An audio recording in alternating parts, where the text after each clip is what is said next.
এই দেখো বন্ধুরা, এই কুরুশ কাটা দিয়ে আমার বোন কি কি করেছে। এই দেখো একটা গোপালের জামা, একটা ফুল মতো করেছে। আর এই দেখো এই ফুলগুলো বানিয়েছে, সবে কটা বানিয়েছে, আরও বানাচ্ছে। আর এটা একটা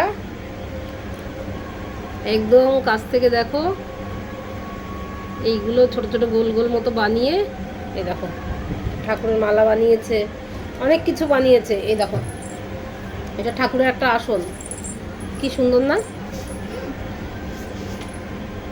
আর এই একটা বানিয়েছে আমার পুজোর ফুলের থালা ঢাকার জন্য, এই একটা বানিয়ে দিয়েছে। তো বন্ধুরা, তোমাদের কেমন লাগলো? যদি ভালো লাগে বলবে। আর কারোর যদি এরকম নেওয়ার প্রয়োজন হয় তাহলে বলবে, আমরা কিন্তু বানিয়ে দেবো। টাটা বন্ধুরা।